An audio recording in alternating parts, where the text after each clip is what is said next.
इस वैक्यूल्स के अंदर जो भी हमारा वेस्ट मटेरियल होता है वो सारे इस वैक्यूल्स के अंदर जाके स्टोर्ड हो जाते हैं, जो कि सेल के लिए यूजफुल नहीं है।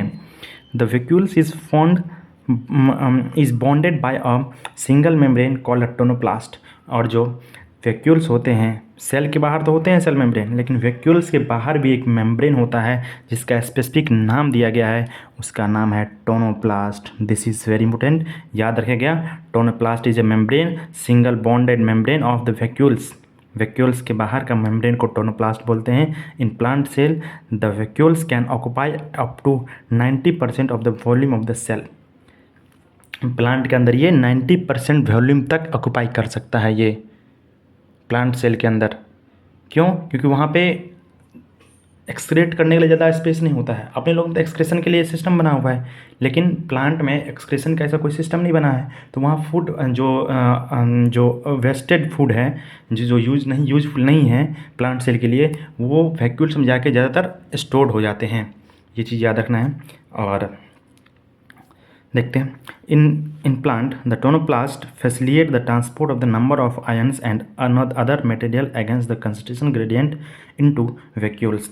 और जो टोनोप्लास्ट का, जो प्लांट सेल के अंदर जो टोनोप्लास्ट का फंक्शन क्या दिया गया है, वो क्या करता है कि बहुत सारे आयन्स का ट्रांसपोर्ट करता है अगेंस्ट कंसंट्रेशन ग्रेडियंट। जैसे कि low concentration, against concentration gradient मतलब क्या, लो कंसंट्रेशन से हाई कंसंट्रेशन की तरफ वो भेजता है।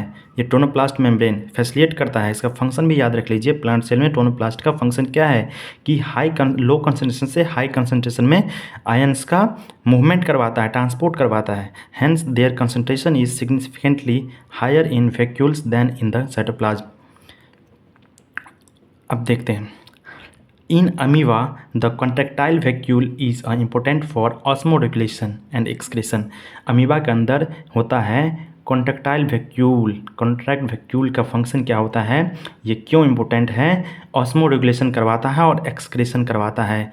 ऑस्मो रेगुलेशन भी करवाता है और एक्सक्रेशन भी करवाता है। इसका फंक्शन याद रख लीजिए, वो भी किसके अंदर, अमीबा के अंदर। In many cells as in protist food vacuoles are form by engulfing the food particles. जैसे कि ये प्रोटिस्टाज के अंदर क्या होता है कि जो फूड वैक्यूल्स कैसे बन जाते हैं, जैसे फूड इनगल्फिंग करते हैं तो उस टाइम पे फूड वैक्यूल्स बन जाता है और फिर वो वैक्यूल्स ख़त्म हो जाता है।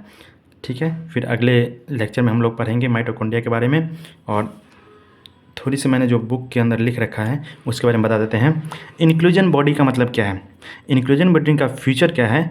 प्रेजेंट ये एक साइटोप्लाज्म में प्रेजेंट होता है और इसके अंदर भी रिजर्व फूड होता है। ये इंक्लूजन बॉडी ही रिजर्व फूड होता है। एक्चुअली इंक्लूजन बॉडी को ही रिजर्व फूड बोलते हैं, और इसके अंदर बाहर कोई भी मेम्ब्रेन नहीं होता है, इनसोल्युबल फॉर्म में होता है और ग्रेन्युल्स के फॉर्म में होता है। एक होता है गैस वैक्यूल्स। गैस वैक्यूल्स क्या होता है देखते हैं।